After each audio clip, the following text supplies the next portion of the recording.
El Señor esté con vosotros. Lectura del Santo Evangelio según San Mateo.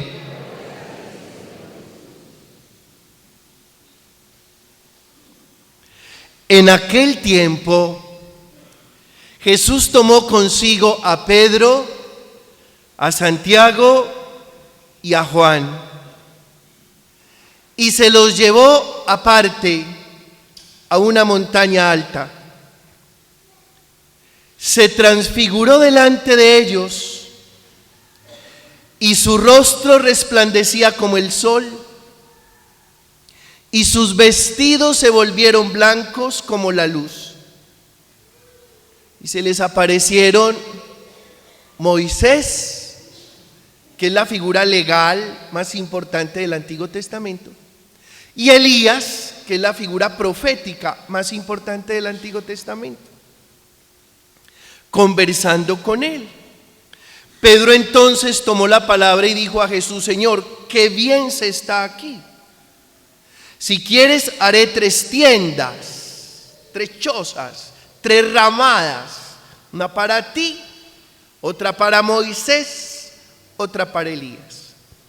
Todavía estaba hablando cuando una nube luminosa los cubrió con su sombra, y una voz desde la nube decía: Este es mi Hijo amado, mi predilecto, escuchadlo.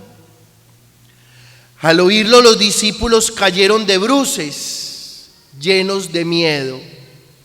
Jesús se acercó y tocándolos les dijo: levantaos, no tengáis miedo. Al alzar los ojos no vieron a nadie más que a Jesús solo. Cuando bajaban de la montaña, Jesús les mandó: no contéis a nadie la visión hasta que el Hijo del Hombre resucite entre los muertos. Palabra del Señor.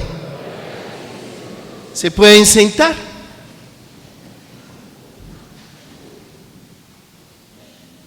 Bien, mis hermanos, considero que ustedes son personas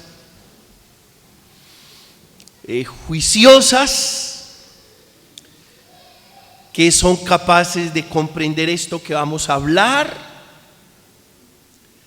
Estamos en el segundo domingo de Cuaresma. Aparece el texto de la transfiguración, que de entrada les voy a decir que no es una crónica histórica, que es un texto cargado de simbolismo teológico. Usted ya está pensando: bueno, padre, ¿pasó o no pasó? Vuelvo a repetir, no es una crónica histórica, es un texto cargado de simbolismo teológico. Lo que significa que hay que profundizar el texto para no quedarnos en su fachada y comprender realmente qué nos quiere decir Dios en este segundo domingo de Cuaresma. ¿Qué razones tenemos para decir que no es una crónica histórica? Primera razón: que el texto no es original. ¿Cómo así que no es original? Que este relato está tejido de elementos simbólicos, y elementos simbólicos muy parecidos a las manifestaciones de Dios en el Antiguo Testamento. Así que este relato es una copia de una cosa que se llama teofanía, de las manifestaciones de Dios en el Antiguo Testamento. Segundo, que si en realidad esto hubiera pasado antes de la muerte de Jesús, los discípulos no lo hubieran abandonado. Después de ver en Jesús todo el esplendor de su divinidad, Pedro no lo hubiera negado y los otros no habrían salido despavoridos. No. Imposible. ¿Qué significa? Que este texto es una construcción posterior a la Pascua, es decir, después de la resurrección. Tercero, que los discípulos de Jesús, escuchen esto, no entendieron nada. Digan nada. Así dice mi mamá, mi mamá es hermosa. Y en su ancianidad y en lo que ustedes ya conocen, cuando está ahí la enfermera, estamos nosotros, la empleada, y ella necesita algo y no es capaz de expresarlo porque se le olvida, nos dice: ustedes no sirven para nada. Y todos ahí con mesas y veladas enfrente de ella. Cierro el paréntesis, es que mi mamá es la mujer que me despeina, la tengo ahí todo el tiempo. Pero los discípulos no entendieron nada, solo vinieron a hacer comprensión del acontecimiento Jesús después de su muerte, con el regalo de la resurrección. Tanto así que uno puede llegar a decir que bendita muerte del Maestro que produce la resurrección y que hace posible que los discípulos comprendan todo lo que habían vivido con su Maestro. Antes no entendieron nada. Y ahí es donde los estudiosos se pegan para decir que después de la muerte el ser humano despliega todas sus dimensiones y toda su personalidad y se vuelve más grande que antes. Si antes era grande, después de la muerte se vuelve gigante. Muere la persona y nace la leyenda. Digamos con respecto a Jesús que esto no es una crónica histórica, lo de la transfiguración, porque los discípulos no entendieron nada y solo vinieron a hacer comprensión de su Maestro después de la muerte y la resurrección. Cuarta razón, porque Jesús en su temperamento, en su carácter, en su estilo, no era de espectáculos. Es más, ¿se acuerdan que hace 8 días el tentador quiso ponerlo a hacer un espectáculo? Si eres hijo de Dios, lánzate, que los ángeles te van a tomar. Y esa es una de las razones más poderosas para decir que la transfiguración es un texto construido después de la resurrección y que no es una crónica histórica, sino que es un relato simbólico para decir que Jesús es el Señor y que en Él coexisten o hay síntesis de lo divino y lo humano. Quinto, ¿dónde está la divinidad de Jesús? La divinidad de Jesús no está en un bolsillo que Él dice: vea, soy divino, y vuelve y guarda su divinidad en el bolsillo. Ahí no está la divinidad de Jesús. Y lo más lindo de todo es que la divinidad de Jesús está en su humanidad. ¿Dónde está la divinidad de Jesús? En su humanidad. ¿Qué significa esto? Que Jesús, entre más humano, más divino. Lo mismo contigo y conmigo. Entre más humano, más Dios. ¿Qué es lo que mengua la posibilidad de mostrar a Dios? Nuestra inhumanidad. Cuando uno dice: ve, esta persona tan humana, que está diciendo, tan parecida a quién, a Dios. Y cuando uno dice: esta persona tan inhumana, que está diciendo, está ocultando el Dios que lleva dentro. Significa que entre más humanos, más divinos. Por eso de las cosas lindas con las que nos pueden honrar es que nos digan: usted sí es humano, usted es muy humano. Y cuando te dicen usted es muy humano, te están diciendo usted es muy parecido a Dios. Sexto,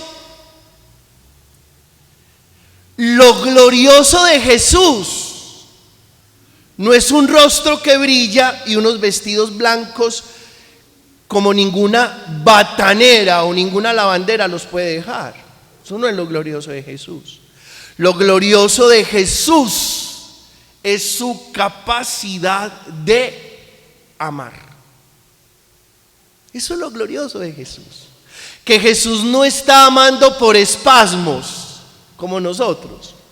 Nosotros amamos a raticos.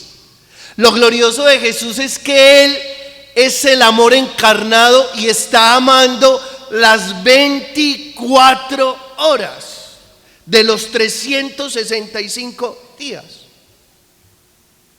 Eso es lo glorioso, eso es lo luminoso, eso es lo resplandeciente de Jesús, su capacidad de amar.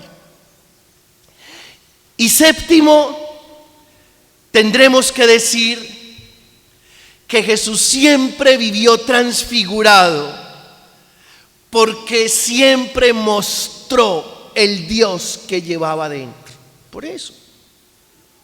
Entonces no es que sea un episodio puntual, que Él se fue al monte con Pedro, Santiago y Juan, su círculo primario o su anillo de seguridad, y allá les dijo: vea yo cómo soy, mírenme el brillo y la blancura, yo soy Dios. No, Jesús vivió transfigurado, y fue transfigurado por su manera de mostrar a Dios, que esa es la tarea, que usted y yo podamos mostrar a Dios. Y en la medida en que mostramos a Dios, entonces nos transfiguramos. Uno tiene dos caminos: o se transfigura mostrando a Dios, o se desfigura creyéndole al mundo. Hay dos caminos: o usted un desfigurado porque le creyó al mundo, o un transfigurado porque se dedicó a mostrar a Dios. Entonces usted me va a decir: padre, entonces la Biblia dice mentiras. No, entraña verdades que hay que aprender a descubrir. No dice mentiras, guarda verdades. Y usted y yo nos sumergimos en el océano de la Escritura para desentrañar estas verdades que tocan con la vida, que tocan con la existencia, que tocan con el ser, que tienen que ver con nuestra realidad y que nos aportan para que seamos las personas que Dios quiere. Es eso. Yo haciendo este trabajo, pues hagamos el ejercicio. ¿Qué había de Jesús? ¿O qué hacía de Jesús, mejor, qué hacía de Jesús un hombre transfigurado? ¿Qué hacía de Jesús un hombre transfigurado? ¿En qué se le notaba que era un transfigurado? Primero, en su bondad. Que la bondad es la inclinación a hacer siempre el qué, el bien. En eso se le notaba su transfiguración. Con razón, los que fueron testigos de la obra de Jesús fueron capaces de decir: todo lo ha hecho bien. Estamos en Marcos 7:36. Jesús sana un sordo tartamudo, y después de sanarlo, la gente estaba impactada con la manera como él hacía su obra humanizadora, y finalmente concluyen diciendo: todo lo ha hecho bien. ¿Cómo? Oigan, esto sí que es bueno. Que cuando alguien tenga que decir algo de nosotros, ojalá pudiera decir eso: todo lo ha hecho bien. Y esto no es una utopía. Yo conozco personas de las que puedo decir eso. Yo conozco personas de las que puedo decir: esta persona todo lo ha hecho bien. Y cuando usted y yo le apostamos continuamente a la bondad, entonces también con Jesús nos transfiguramos. Y habrá quien pueda sacar esa conclusión: todo lo ha hecho bien. Y el primer llamado en esta mañana para ti, oyente, creyente: trabaja para hacerlo todo bien. Apuéstale a la bondad. Inclínate siempre hacia lo bueno, para que puedas mostrar a Dios. ¿Como quién? Como Jesús. Segundo, ¿qué hacía de Jesús un hombre transfigurado? Su compasión. ¿Su qué? Compasión. Sentía en carne propia la realidad del otro. Estamos en Mateo 9:36 y dice el texto que Jesús, viendo la multitud, sintió compasión de ellos porque andaban como ovejas sin pastor. Acuérdense pues que Jesús tenía una enfermedad, un padecimiento, de eso hemos hablado, que se llama ¿cómo? Splagnisomai. Diga, splagnisomai. Y que ese padecimiento de Jesús, splagnisomai, es sentir en carne propia la dolencia del otro, la lepra del otro, la ceguera del otro, la parálisis del otro, el miedo del otro, el rechazo del otro. Digamos que es como un dolor de vientre, de vísceras, cuando usted se encuentra con la realidad de alguien y dice: me duele el estómago viendo esta persona en esas circunstancias. Cuando a usted le duele el estómago viendo la circunstancia de alguien, es porque está padeciendo de splagnisomai, es decir, de compasión. Y eso hace que Jesús sea un transfigurado, pero también hace que tú también seas un transfigurado. Que lo contrario sería la indiferencia, la frialdad y la crudeza frente a la realidad del otro, y llegar a sacar esta conclusión: a mí qué me importa lo del otro, cada cual con sus asuntos. Eso desfigura. Eso desfigura. Tercero, ¿qué hacía de Jesús un hombre transfigurado? Su autenticidad. Diga, autenticidad. Que esa autenticidad es la calidad y el carácter de verdadero. Jesús no engaña. Jesús no se va con triquiñuelas. Jesús no hace trampas. Él mismo se declara en el Evangelio de Juan, en el capítulo 14: yo soy el camino, la verdad y la vida. Y luego en Juan 8:32 dice, para ser libres, Cristo nos ha libertado. La verdad nos hace libres. Cuarto, ¿qué hace que Jesús sea un transfigurado? Su integridad.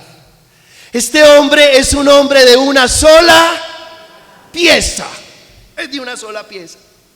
Su integridad, la capacidad de hacer lo correcto.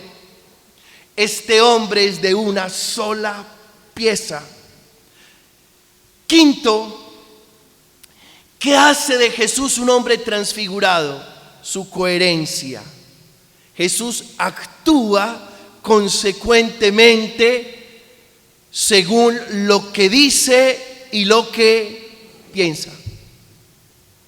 Ahora, si tú quieres transfigurarte, y si yo quiero transfigurarme, luchemos juntos por ser coherentes. Ojalá que lo que digamos se parezca a lo que pensamos y se parezca a lo que hacemos. Con razón,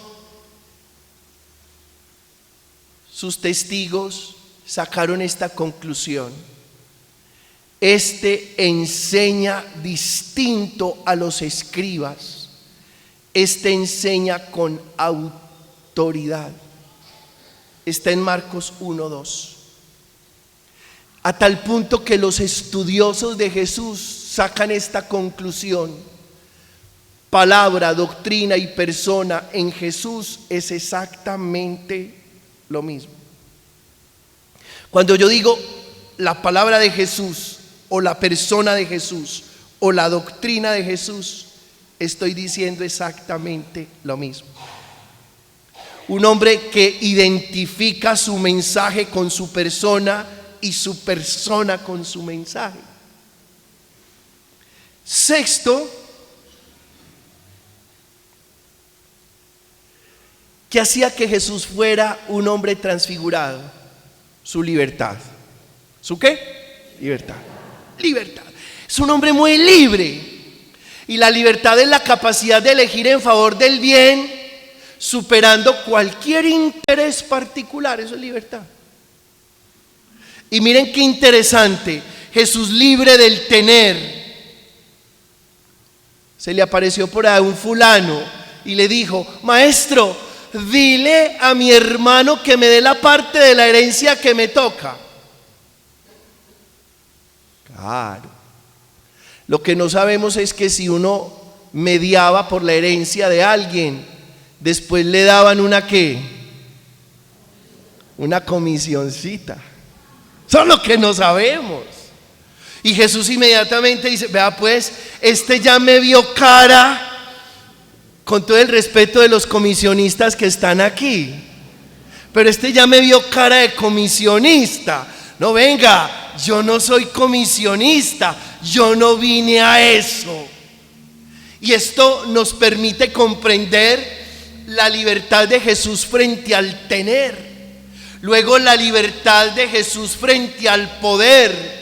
Le dice a Pilato: mi reino no es de este mundo.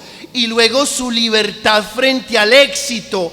Después de la multiplicación de los panes, lo querían hacer rey y él se escabulló en silencio porque no tenía esa pretensión.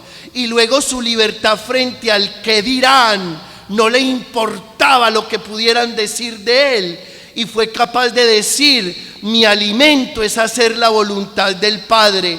Y luego su libertad frente a los afectos. Un día Pedro le dijo: maestro, daría mi vida por ti. Y Jesús le dijo: más despacio, Pedro, con que darías tu vida por mí. No ha cantado el gallo y ya me habrás negado 3 veces. Y luego su libertad frente a la presión religiosa, porque tus discípulos no ayunan y los discípulos de Juan sí lo hacen. Y Jesús tiene claro que mientras el novio esté con ellos, no tendrán que ayunar. y luego su libertad frente a las apariencias y al qué dirán.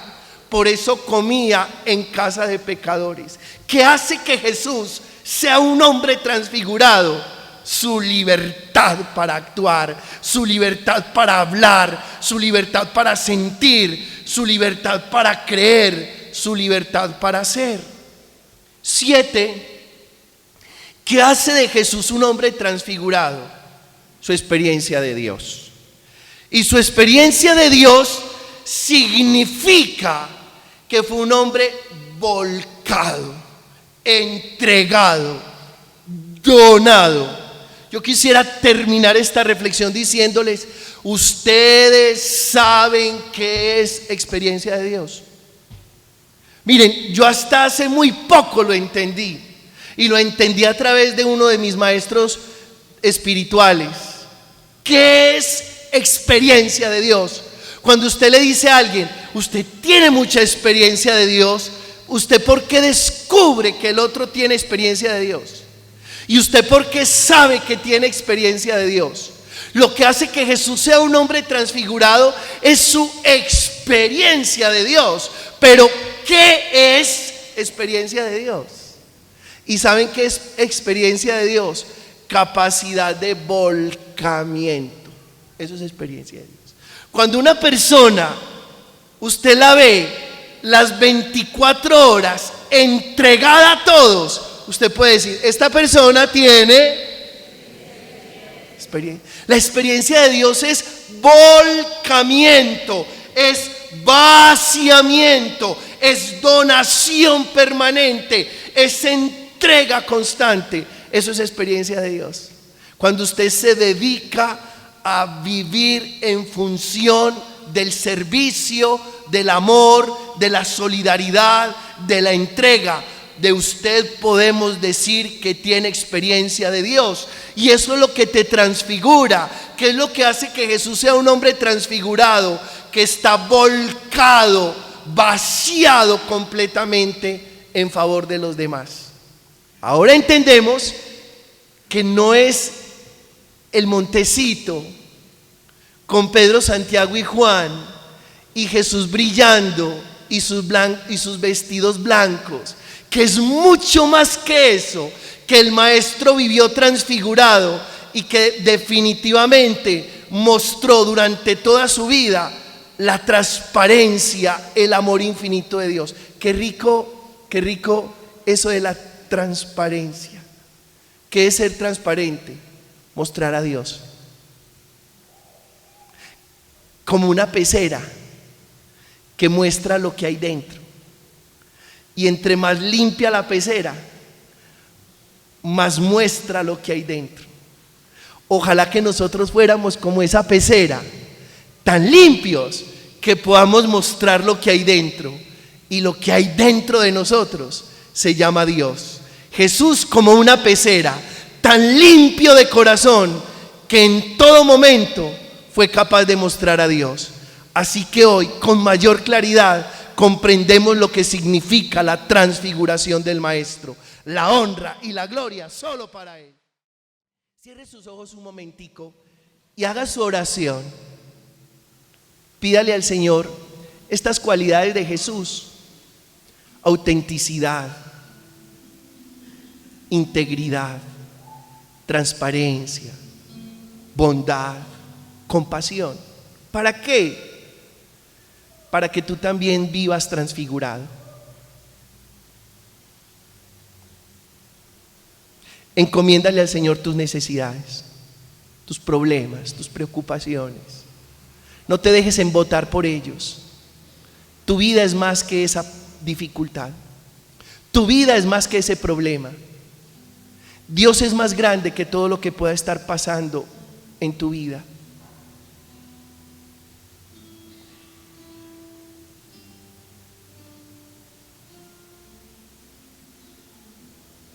Escucha, Padre bondadoso, nuestra oración. Atiende, Padre amoroso, nuestra súplica. Te la presentamos por medio de Jesús, Maestro, hermano, Salvador, el que vive y reina por los siglos de los siglos.